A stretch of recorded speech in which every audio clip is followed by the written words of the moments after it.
గోపాలరెడ్డి చెప్పండి, అసలు మీ పరిస్థితి ఏంటి? అసలుకి లారీ ఓనర్ కమ్ డ్రైవింగ్ పోతుంటారు కదా, ఈ పచ్చిసరికి వేసుకొని చాలా స్పీడ్గా వెళ్ళాలంట, నిర్ణీత సమయంలో గమ్యస్థానం చేరాలి అంటున్నారు. ఎలా ఉంటుంది ఆ ఒత్తిడి అంతా కూడా మీకు? భారీ ఒత్తిడి సార్.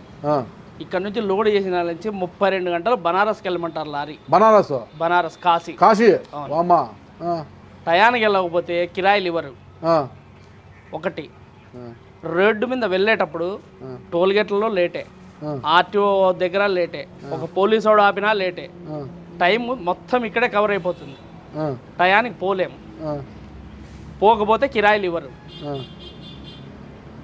ఇవ్వరు. మాకు ట్రాన్స్పోర్ట్ నుంచి ఒత్తిడి, మరి మీరు ఎందుకు వెళ్ళలేదు మార్కెట్కి,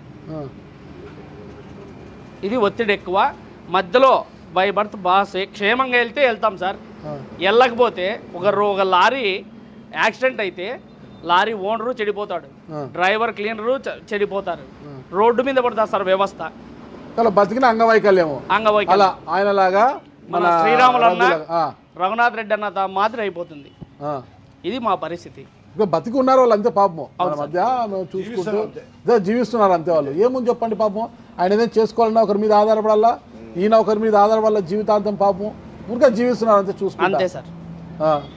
మరి మా వ్యవస్థ చాలా దయనీయంగా ఉంది సార్. అంటే ఏంది దయనీయం అంటే? ట్యాక్సులు కానీ, ఓవర్లోడ్ హైట్లు కానీ, ఈ సమస్య చాలా ఎక్కువ ఉన్నాయి. ఏ ప్రభుత్వం పట్టించుకో సార్ లారీ ఓనర్ అంటే. ఎందుకు మీరంటే లారీ ఓనర్ అంటే రాజులు అనుకుంటారా? డబ్బులు వెళ్తారు సార్, వాళ్ళే వెళ్తాంటారు, పోతుంటారు, వస్తుంటారు లారీ వాళ్ళంటే. అది పరిస్థితి. కానీ ఒక లారీ వాడు స్ట్రైక్ చేస్తే పోలీసు వాడు ఫస్ట్ రోడ్డు మీదకి వస్తాడు. ఒక లారీ మేము స్తంభింపజేసినామంటే, మేము వెళ్ళామని స్ట్రైక్ చేసినామంటే లారీ వాళ్ళు ముందు ఫస్ట్ పోలీసు వాళ్ళు వస్తారు, క్లియర్ చేయని రోడ్డు.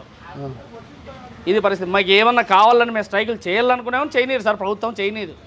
మీ కష్టంతో మీరు లారీ కొనుక్కొని ఉన్న కాడి గౌరవంగానే ఉంటారు అందరూ కూడా. అవును సార్. ఒక పోలీస్ కానీ, ఒక రవాణా శాఖ అధికారి కానీ మిమ్మల్ని ఒరే తరే అని పిలిచి మాట్లాడతారు, ఏమనిపిస్తుంది అప్పుడు మీకు? అసలు చాలా అసభ్యకరంగా మాట్లాడతారు సార్. నేనే పోయినాను సార్, నేనే లారీ ఓనర్ డ్రైవరు. మన ఒక 4 ఏళ్ళ కిందట పెబ్బేరు దగ్గర ఒక ఆర్టీఓ ఆపినాడు సార్. ఆర్టీఓ సార్ కారులో కూర్చున్నాడు, ఒక పోలీస్ ఆయన రే ఆపి రారా కూడా కానీ మాట్లాడతారు, చాలా దయనీయంగా మాట్లాడతారు సార్. మేము ఆపి పోయి సమాధానం చెప్పి ఏం సార్ చెప్పండి సార్ అలా, అంతే సార్, నమస్తే పెట్టాలా, మావన్నీ కరెక్ట్ ఉన్నామని మేము లంచాలు ఇవ్వాలా సార్. అన్ని కరెక్ట్ ఉండాలి. లారీకి డ్రైవింగ్ లైసెన్స్ ఉండాలి, all India permit, tax, RC మొత్తం ఉన్నా కానీ A to Z కరెక్ట్ ఉన్నా సార్. యూనిఫామ్ వేసుకొని కరెక్ట్ ఉన్నా కానీ లంచాలు ఇవ్వాలి. ఆర్టీఓ నీ దానికి అది లేదు ఇది లేదు సతాయిస్తారు సార్. లంచాలు కంపల్సరీ ఇవ్వాల్సిందే, ఇవ్వకపోతే కేసులు రాస్తాం. ఇలాంటి లంచావతారాల అధికారులు ఉన్నంత వరకు వీళ్ళ పరిస్థితి ఎలాగే ఉంటుంది. పందికొక్కుల్లాగా దొబ్బి తింటుంటారు, పైన ఇవి కావాలి. అసలు డైజెస్ట్ అవుతుందా? మీ భార్య పిల్లలు మీ కుటుంబం సుఖంగా ఉంటుందా? ఏం చేస్తారు అలాంటి లారీ ఓనర్లు డ్రైవర్ల కడుపులు కొట్టి సంపాదించి? అందరిని అనడం లేదు, కొంతమంది అధికారులు ఏం చేస్తారు ఇవన్నీ కూడా. ఇలాంటి పాపపు సొమ్ముతో ఏం చేస్తారు మీరు? అంతా కూడా పాపం కదా అది. వాళ్ళ కడుపు కొట్టి మీ కడుపులు నింపుకుంటామనడం అనేది, నింపుకోవడం అనేది ఏంటి అసలుకి? ఎక్కడ మంచాల కిందనో, గోతులు తీసో, బంధువుల ఇళ్లలోనో, ఇన్కమ్ ట్యాక్స్ అధికారులకు భయపడుకుంటా దినదినగండంగా వెళ్తూ మంది సొమ్ము తీసిపోయి మందిళ్ళల్లో పెట్టుకుంటారు. మీరు మనుషులేనా? మీరు అసలుకి మనుషులుగా కనిపించారు మీరు అసలుకి. ఇంకా ఏంటి సమస్య అసలు మీకు? మాకి గవర్నమెంట్ తరపు నుంచి మాకు సాయం అందాల సార్. ఏం సాయం కావాలా? మేము వెహికల్ వెళ్తూ ఉన్నప్పుడు ఆన్లైన్ కేసులు కొట్టేది మాత్రం రద్దు చేయాలి ఇమీడియట్లీ.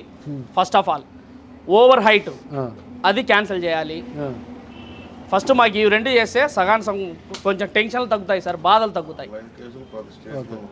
ప్రతి స్టేట్లో ఉన్నాయన్న. ఓవర్లోడ్ వచ్చిన తర్వాత ఇప్పుడు 20 టన్నుల నుంచి 20 టన్నులు చేసిన తర్వాత ఈ ఓవర్లోడ్ పెంచినారు కానీ హైట్ పెంచలేదు కదా, ఉండే లిమిట్లోనే ఉంది. మనం 20 టన్నులు ఎత్తుకుంటే లోడ్ ఓవర్లోడ్ హైట్ అయిపోతుంది.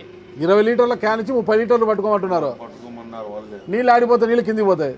మరి ఏం చేస్తాం సార్? ఇది ఫస్ట్ ఆఫ్ ఆల్ మెయిన్ చేయాల్సిన పని ఇది సార్.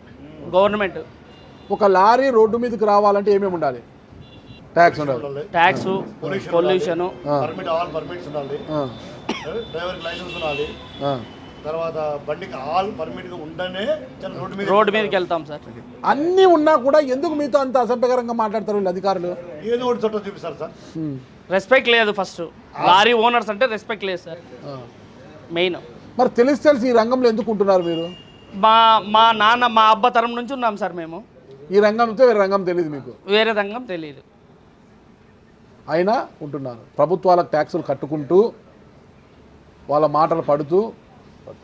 తప్పదు సార్, మేము వేరే దాన్ని చేయలేం, వేరే దాంట్లో చేయలేం. రోడ్డు ప్రమాదాలు జరిగినప్పుడు ఎలా ఉంటుందంటే మీకు గాయాలు కావడమో ఎదుటి వ్యక్తికి గాయాలు కావడమో జరుగుతుంది. అప్పుడు ఏంటి పరిస్థితి? ఏం చేయలేం సార్. అందుబాటులో ఉంటే ఏదైనా చేయొచ్చు సార్. ఏం లేనప్పుడు ఏం చేస్తాం సార్? ఏదైనా దగ్గరలో ఉంటే, ఏదైనా ఇప్పుడు సదుపాయాలు ఏదైనా ఉంటే చేయగలం సార్.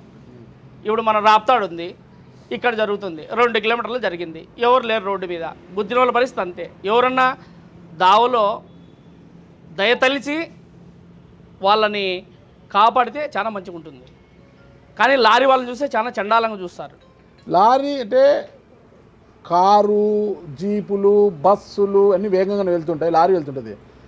అంటే ఆకు వెళ్ళి ముళ్ళు మీద పడ్డా, ముళ్ళు వెళ్ళి ఆకు మీద పడ్డా ఆకుకే బొక్క అంటారు కదా. అట్లా ఒకవేళ కారు, బస్సు వీళ్ళది అతివేగంతో వాళ్ళు గుద్దిన లారీదే తప్పు అంటుంటారు. ఎందుకు? పెద్ద వెహికల్ కదా సార్, మాది తప్పు లేకపోయినా తప్పే లారీ వాళ్ళది. Main insurance important sir. వాళ్ళకి ఇన్సూరెన్స్ క్లెయిమ్ చేసుకోవడానికి మా దగ్గర ఆల్ పర్మిట్ రికార్డు ఇన్సూరెన్స్ ఉంటుంది కాబట్టి వాళ్ళు మా పేరు నెట్టుతున్నారు. డాక్యుమెంటరీ ప్రూఫ్స్ అన్నీ ఉన్నా కూడా మేము తప్పదు, లారీ వాళ్ళే తప్పు. నంబర్ 1 ఉంటుంది. ఇన్సూరెన్స్ లేని వెహికల్, ఏ వెహికల్ మేము లారీ ఇన్సూరెన్స్ లేదు బయటికి తీయం సార్. ఏ వెహికల్ మా అసోసియేషన్లో 100-1000 లారీలు ఉంటే ఇన్సూరెన్స్ లేదు, డ్రైవర్ లైసెన్స్ లేదు, బండి బయటికి తీయం సార్. ఒక గొప్ప ఫైనల్గా ఒకటి చెప్పు. ఉద్యోగ ఉపాధి అవకాశాలు చాలామంది యువత బయట తిరుగుతున్నారు, కానీ ఈ రంగంలోకి పోండి లారీ డ్రైవర్లుగా చాలా అవకాశాలు ఉన్నాయి అది ఇది అంటున్నారు. ఈ మధ్యాహ్నం లారీలు వచ్చినా కూడా డ్రైవర్లు దొరకడం లేదంటున్నారు. మరి ఎందుకు యువత కావచ్చు కొత్తగా ఈ రంగంలోకి ఎవరు రావడం లేదంటే ఏం చెప్తారు సార్? మమ్మల్ని అడిగితే మేము సజెషన్ వద్దని చెప్తాం సార్. మేము పడిన కష్టాలు వాళ్ళు పడకూడదు. కొత్త వాళ్ళకి తెలియదు సార్ ఫీల్డ్. మేము మా అబ్బా తరం నుంచి మేము డ్రైవర్ పని చేస్తాం. నేను ఇప్పటికీ డ్రైవర్ పని చేస్తాను సార్, ఇప్పటికి వెళ్తా. కష్టం అట్లుంటుంది సార్. నిద్ర మేల్కొని వెహికల్ తోలాలి, ఓనర్ చెప్తాడు, ఓనర్ సేఫ్టీ చూసుకోవాలి, మా సేఫ్టీ చూసుకోవాలి, మా కుటుంబ పరిస్థితులు, ఓనర్ పరిస్థితులు, పార్టీ వ్యక్తిగతంగా పార్టీ సరుకు చేర్చాలి. ఇప్పుడు వచ్చే కొత్త వాళ్ళు ఈ టెన్షన్ తట్టుకోలేడు సార్, ఈ ఒత్తిడిని తట్టుకోలేడు సార్. పార్కింగ్ లేనప్పుడు రోడ్ల మీద వెహికల్స్ ఆపుకునే వాళ్ళము, పెట్రోల్ బంక్ దగ్గర ఎక్కడెక్కడంటే ఆపుకునే వాళ్ళము. అప్పుడు డీజిల్ చోరీ అవుతుంది, కేసులు ఫైల్ అవుతున్నాయి మా మీద. ఆ విధంగా ప్రభావంతో మేము ప్రతి ఒక్కరూ మాట్లాడుకొని బాడీకి తీసుకొని ఇంత పార్కింగ్ చేసుకున్నాం. దీనివల్ల మేము కొన్ని ఉపయోగించుకున్నాం, ఎందుకంటే సేఫ్గా అయినాం. ట్రాఫిక్ లేక సపోజ్ ఈ మన గూడ్ సైడ్ ఉండింది టౌన్లో, అక్కడ తోలాలంటే వెహికల్ లారీలే ఉండింది మొత్తం, అక్కడ కేసులు రాస్తున్నారు. గవర్నమెంట్ సరుకు తోలుతున్నా కూడా మాపై దునుముగా కేసులు రాస్తున్నారు, పోలీస్ కేసులు రాస్తున్నారు. ఈ విధంగా తట్టుకోలేక మేము ముందుకు వచ్చి పార్కింగ్ తీసుకొని ఇక్కడ సేఫ్గా బతుకుతున్నాం.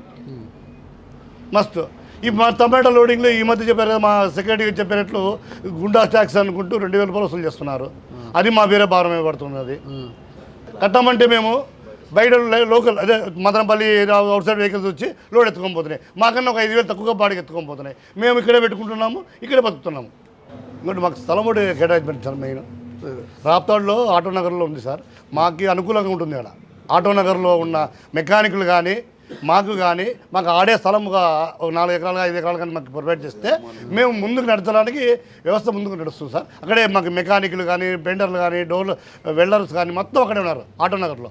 అక్కడే మాకు ఒకటి సాయం చేస్తే, మాకు ప్రభుత్వం నుండి మాకు సాయం చేస్తే మేము ముందుకు నడవగలమని మేము చెప్తున్నాం సార్.